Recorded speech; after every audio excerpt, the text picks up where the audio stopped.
Jesus didn't have a problem with people that's in the streets.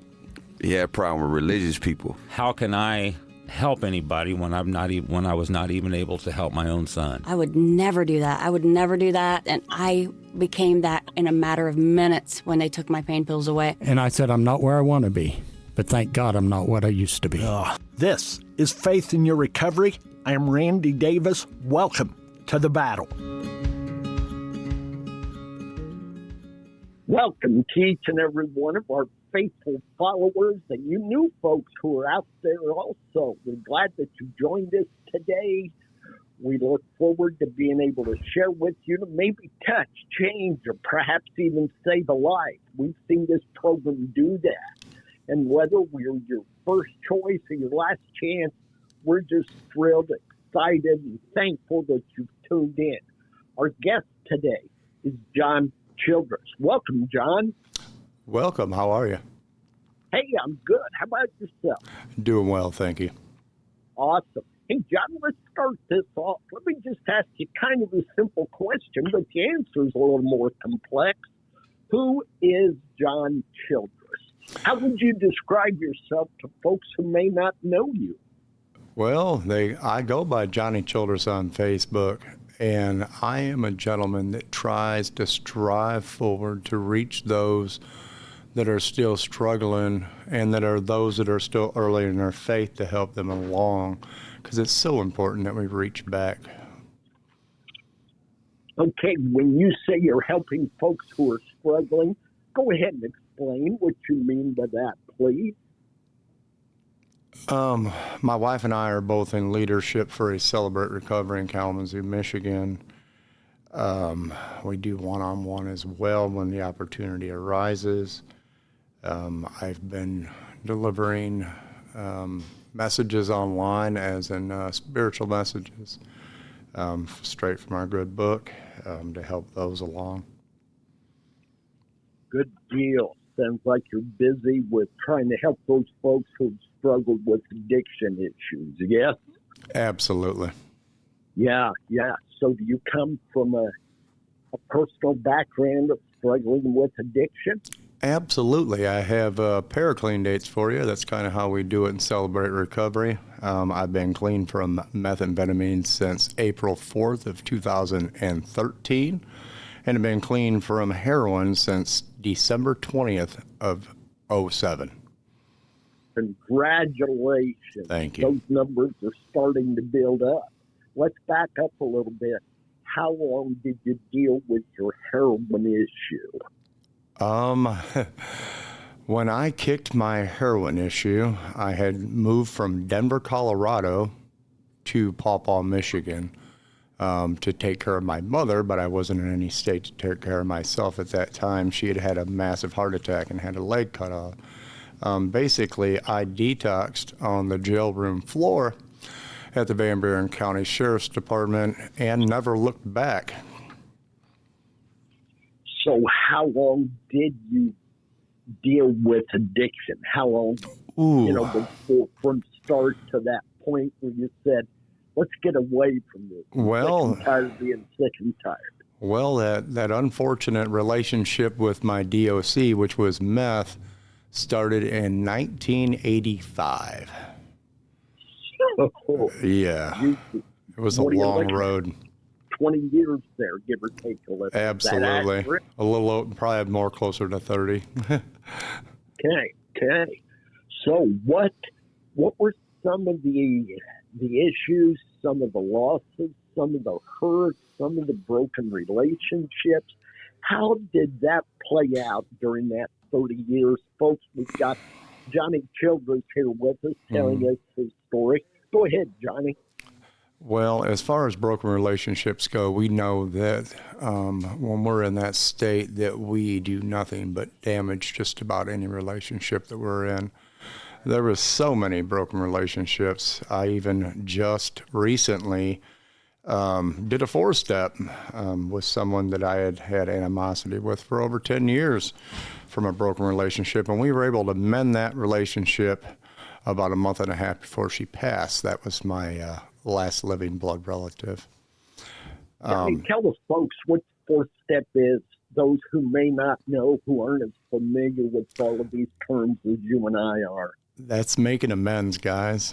Forgiveness is key in this program, in this thing we call recovery. Without it, we will continually return back to that fourth step. I've found over and over again. These things are very important. It's not only to have forgiveness for those that we have hurt, but those that have hurt us, and even ourselves. We have to forgive ourselves for all the stuff that we put ourselves through over those years.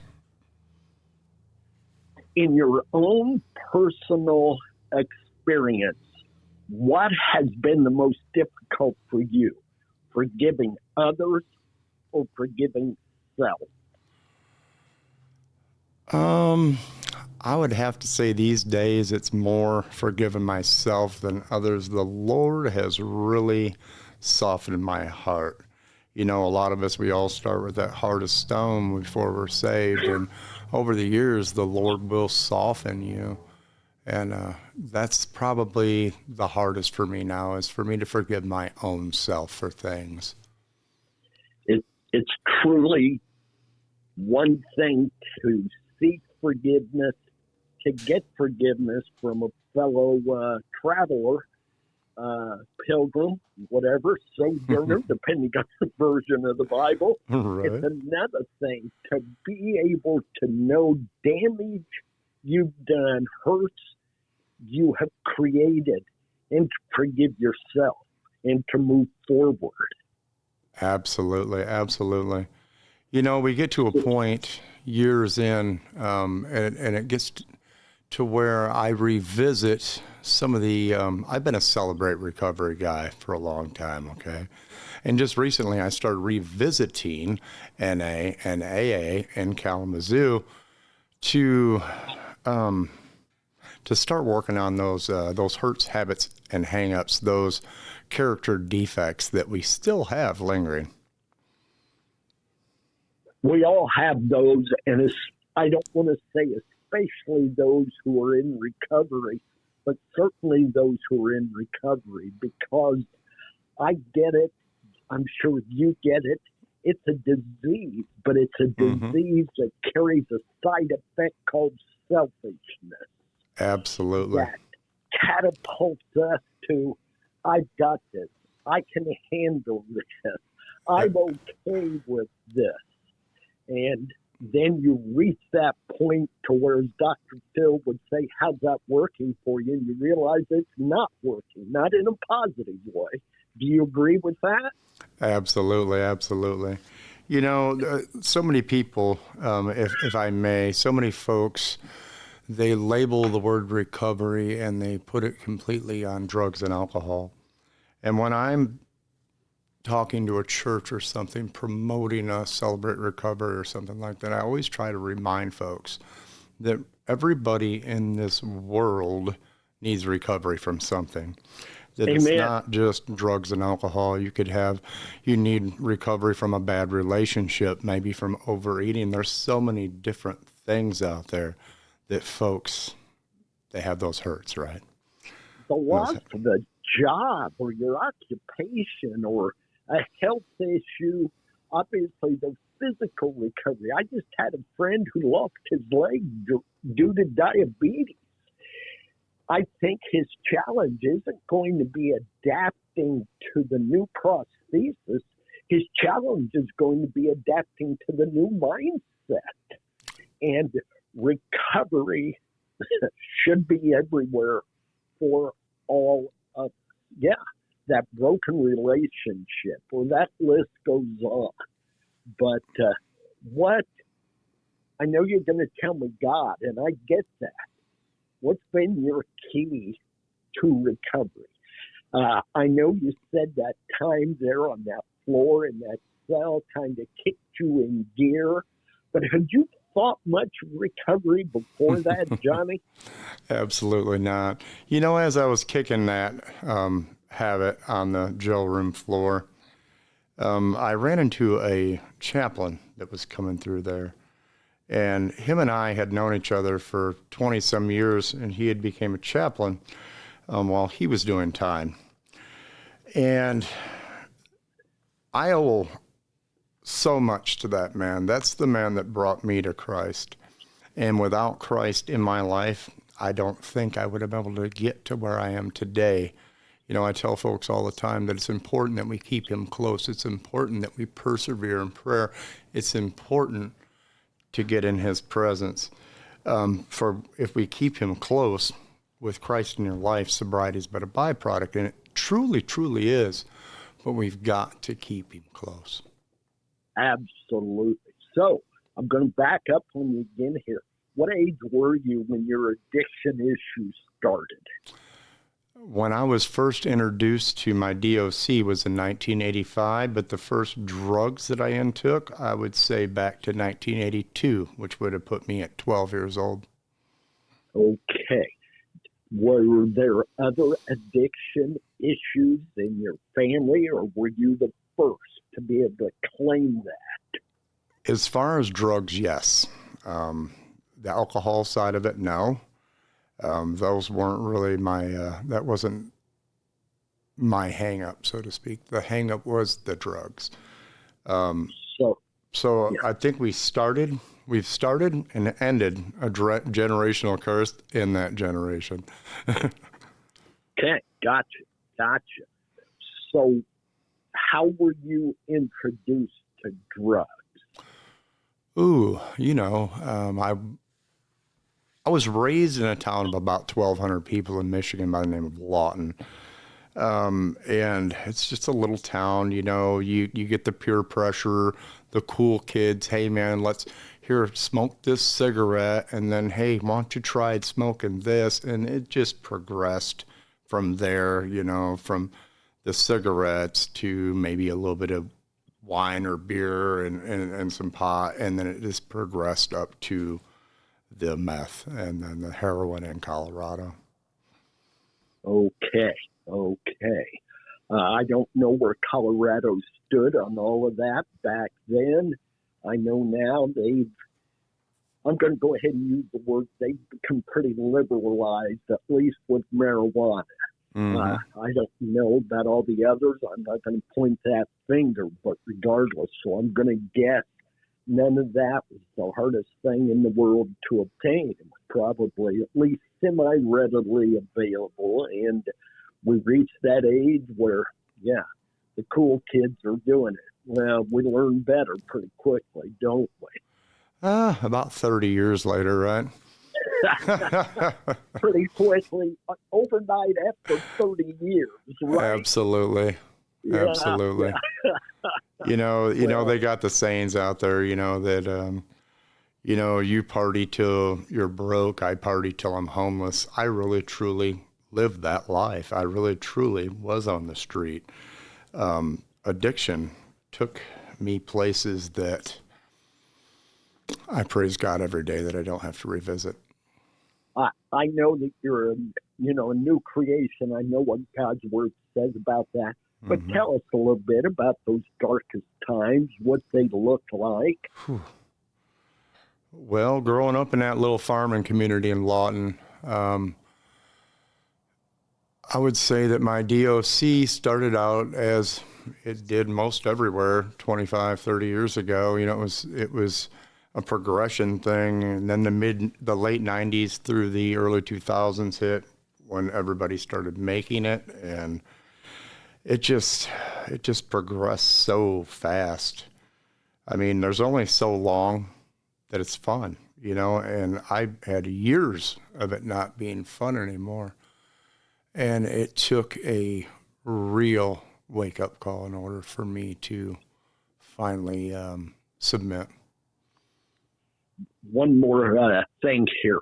Go ahead and tell the folks what you mean when you say DOC, just to make sure they're clear. Oh, yeah, my bad. A lot of people hear DOC, they think Department of Corrections. That is drug of choice. Okay. I use that same term, but not all my friends do, all right? So I just want to be clear on that to those who are listening. So that's important. Yeah, it is. So you ended up in a home. How long were you homeless? I was homeless and addicted in Denver. My heroin addiction was born and died in Denver, Colorado. Yes, I kicked on the jail room floor of the Van Buren County Sheriff's Department, but the last time I used was right before I left Denver. I'm sorry, I kind of got sidetracked there. The question was, how long were you homeless thereabout? I was homeless about 4 years total. Some of it was in and out of hotels, and probably 2 years of it was literally under a bridge or in a camp. How old were you at that time? 37. You say that was about a 2 year. Maybe a little, maybe I was probably a little bit younger, probably more like 34, 35. All right. That was a 2 year segment there. My first thought is Colorado winters under a bridge cannot be very pleasant. No, actually the last winter that I was out there, I had a dome tent, and we had about 83 inches of snow in about a 4 or 5 day period. It shut the city down for 3 days. For the first 3 days, I was stuck out in the suburbs and was sick, trying to get downtown to get well, and all that. Well, once I had gotten back downtown and finally got to my campsite, because this was not an easy task with 80 inches of snow, I literally had to dig a tunnel to my little dome tent. We never want to forget where we came from. We don't want to dwell there ever, but we can't ever forget what God pulled us out of. I such lows. I think it's so important. That's why I've had people with that theory on the new creation. I'll never talk about my past.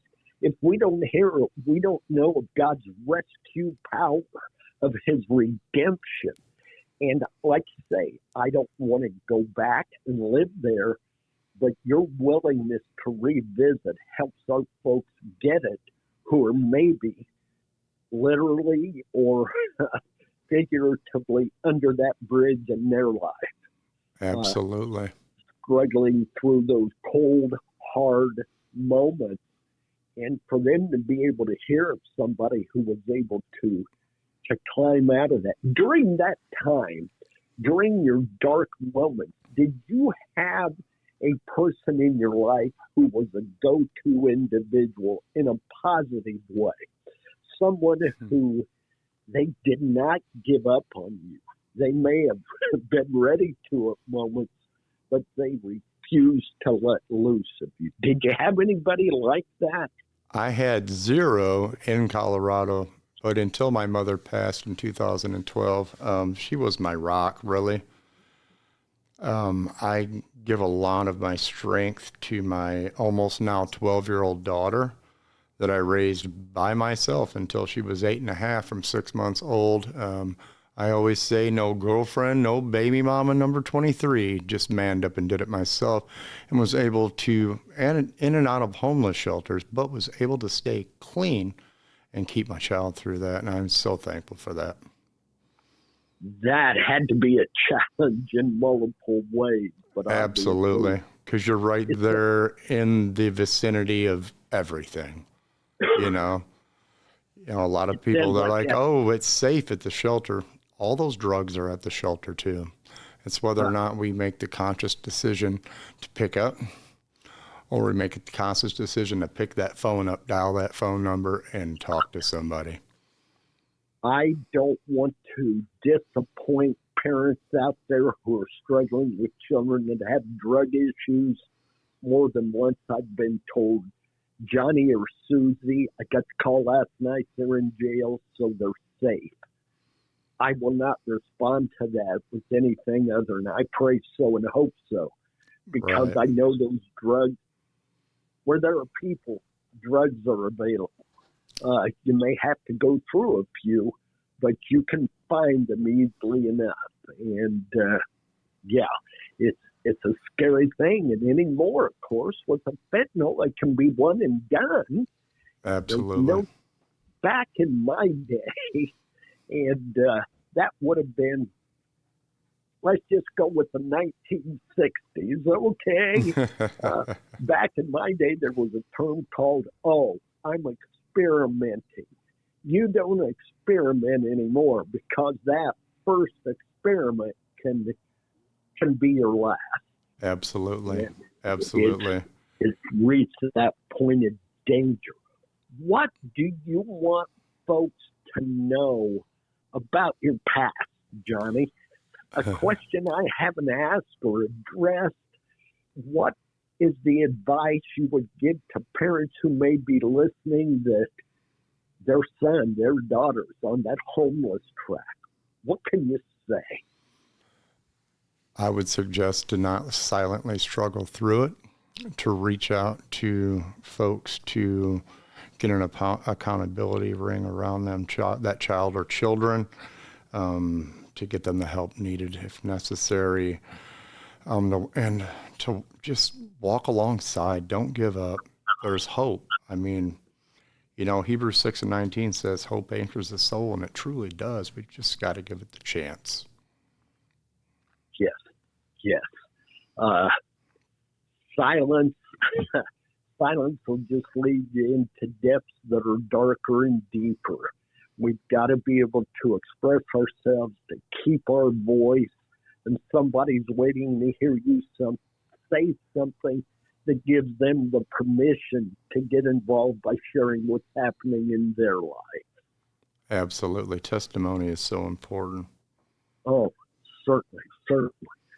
So, what do you want people to know about that transition period as you make the choice to move from recovery to a better life, to a life of being clean, even more importantly, clear? I'm of the total belief being clean is one thing, being clear is another. You can keep that stinking thinking for years and still live as what they used to, pardon me, folks, they used to call dry alcoholic. That was simply somebody who wasn't drinking, but they carried all the behaviors that they carried before, the anger, the rage. There's behaviors that go with drug usage as well. So what do you want folks to know about that transitional period? That transitional period, that up to 2 to 5 year period after you make that decision, to keep yourself connected. Like I said a minute ago, to keep that accountability circle around you, get yourself a sponsor, get yourself a mentor, absolutely stay connected. Don't get frustrated with yourself when you're dealing with PAWS, which is post-acute withdrawal symptoms, okay, or syndrome, my bad. Don't get discouraged by that. We all go through it. Even with all my years that I have clean now, I still struggle with a lot of issues from my past, so to speak, that I deal with today mentally. But the difference is you have the tools to deal with that now. Between your faith, your belief in Christ, your work within the recovery movement, you have a toolbox you can open up when something hits you. Yes? Absolutely. How often did you have true relapse issues during your recovery? In early recovery, yes. I never relapsed from heroin. I did relapse from meth. I was clean for a year, and it was literally, one organization would call it a full-blown relapse, another would call it a slip. But I still called it a relapse. I had a one-time usage in 2013 and lost my child for a day. And I believe that was the final straw. It was the final thing. Going to bed and realizing that my daughter was somewhere else because of my bad personal choice that I had made. I have striven from that day forward. I went through all of the hoops, so to speak, that I had to go through. I proved to them that, yes, it was a fluke, that it was a one-time thing. And I just, would never want to go back there again. You know what? I totally believe every single thing you're saying, but I also recognize many folks do have to end up hitting that relapse. Right. Or whatever you choose to call it, more than once. And they just got to hang with it. You know, and like you were just saying a minute ago about that one time, unfortunately these days, like you were just talking about the fentanyl, they're putting the fentanyl in everything. So that one last time, that relapse could be literally the last time. We need to get that toolbox. We need to open it up. We need to keep the key right in our hand. We need to be ready to reach out when those urges come. None of us are immune. I mean, I still have a using dream from time to time, and it's been a long time. That's important for folks to know. You may change. You may be getting closer to that total recovery, whatever that may look like, but the battle still continues. Your Absolutely. body still has that craving in your mind, and you've got friends who would rather pull you back in that hole with them because they feel better. You've got others who are pushing you up as hard as they can. Absolutely. And you've got to know the difference, right? Right. Are they for me or against me? And that's it, and unfortunately with that addict mind, a lot of times we twist that and we don't realize who really was for us and who really wasn't until maybe a little bit down the road. We get clear and we start to get that understanding. And the farther away we get, it makes it better, doesn't always make it easier. But the difference is the difference you're making. Quite simple. Absolutely. So what are you about today? I know you've already said you're highly involved with Celebrate Recovery, and I know you're in the Bern, Indiana area. You're actually in Decatur. Let me back up on that. You're actually in Decatur, Indiana for an event that's going to take place tomorrow. It's called We Do Recovery, a joint venture by A Better Life, Brianna's Hope, and O.J. Pittman with Stay Sober. What's going to be your role in the event tomorrow, Johnny? Actually, it'll be kind of a dual role for the Childresses. My wife and I will both be speaking tomorrow, giving our testimony a little bit in depth.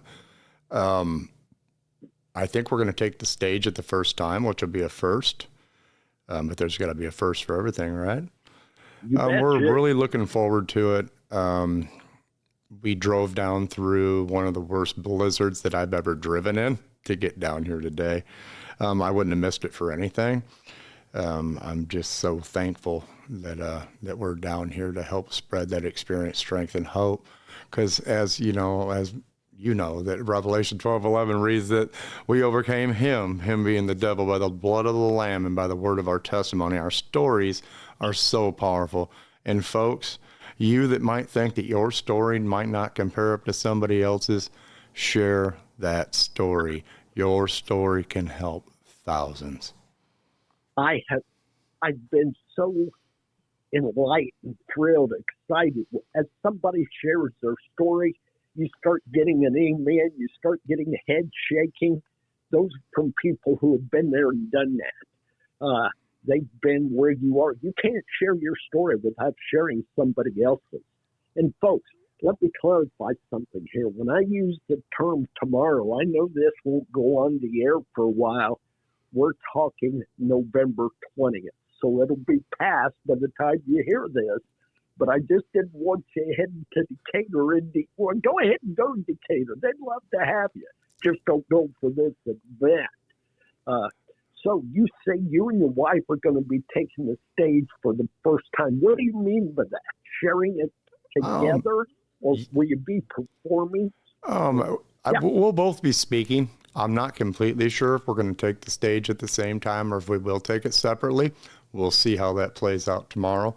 But, you know, when you just told the audience about, you know, this will be in the past when they finally hear it, but there'll be the We Do Recover for next year right here as well. Yes, Yeah. absolutely. Yeah, absolutely. And A Better Life, Brianna's Hope's looking forward to coming on board earlier next year so we can get more involved. It's going to be a big thing. You can always go, you know, in the future, go back to this podcast. You're going to find some other interviews from folks who will be a part of it. Some big names in the recovery music industry, for lack of better terms. But we're thankful that Jonny and his wife are going to be there sharing their story. Folks, there are victories out there. We just lost an individual here in our community this week to an overdose death. Young person. I've worked with that for years now. I'm a retired pastor.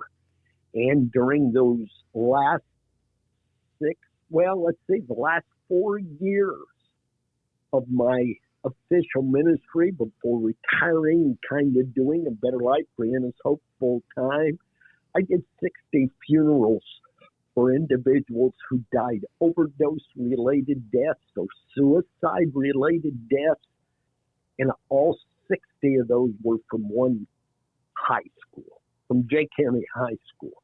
I've had a good identity around here. Over the past 4 to 8 years, I've done over 100 funerals of those who have passed due to overdose or suicide. I've got a heart for that hurt and for those people who are struggling. And obviously, Jonny does as well, because that's why he's involved with this. To hear you say, you drove down in one of the worst blizzards you've ever driven in. How long of a drive was it, Jonny? It only turned out to be about 3.5 hours. Normally it would be about a 2.5 hour, but it took us about an extra hour due to the amount of snow. When we left Kalamazoo, Michigan, there was over a foot and it was still a blizzard. Wow. Please take this properly. I'm okay if you keep it there instead of sharing it with us, all right? We love Michigan, but they can love their snow. I've never been a snow person by any means. What else is there, Jonny, that you would like to inform the folks of? Tell them about recovery, your efforts, your wife's efforts. Yeah. Let me ask this, and if you choose not to respond, I'm good with that. Does your wife come from an addiction background? Yes, sir. Okay, you guys been married how long? We've been married, it'll be 4 years this July. Okay. We met, this is an interesting story. We'll back up a little bit. I had continuously been getting the call to move south, okay? And I had been feeling this call for a long time, and I prayed and I prayed and I prayed, and I was single through all this time.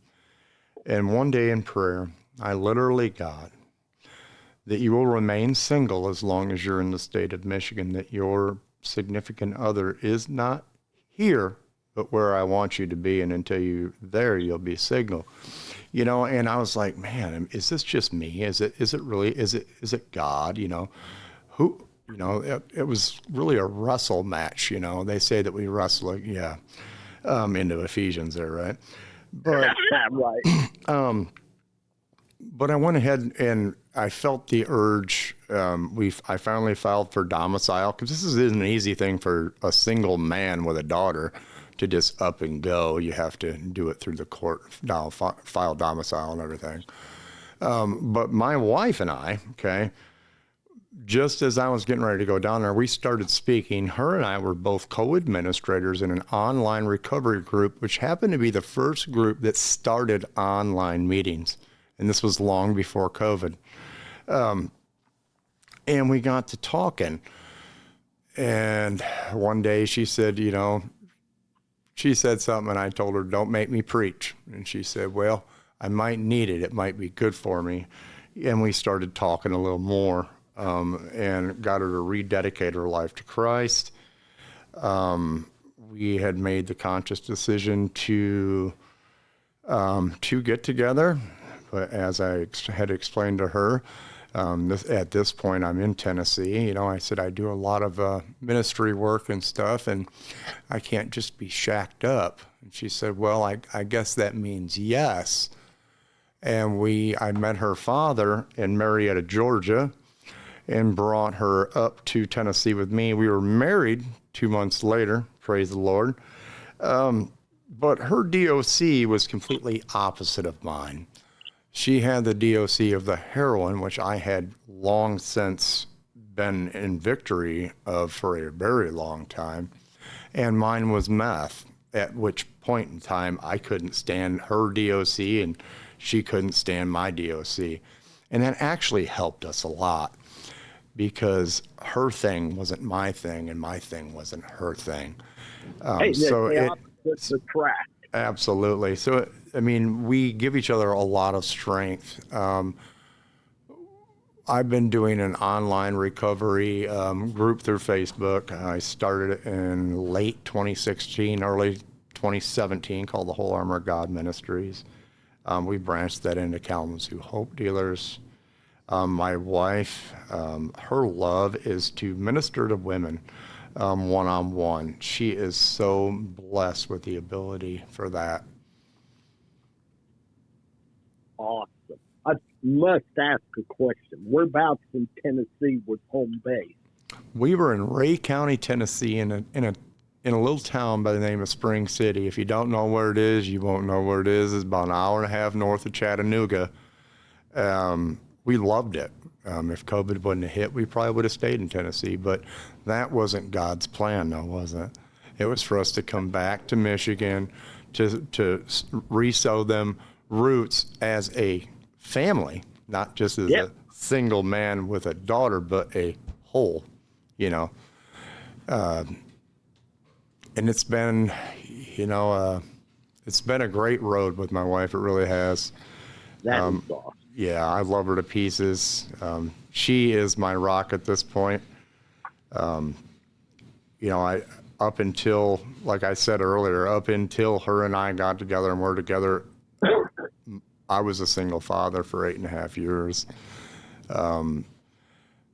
It's been a really great experience, so to speak. Well, God can make that happen. Absolutely. I asked your location in Tennessee because my wife was born in Fentress County in the Clark Range area.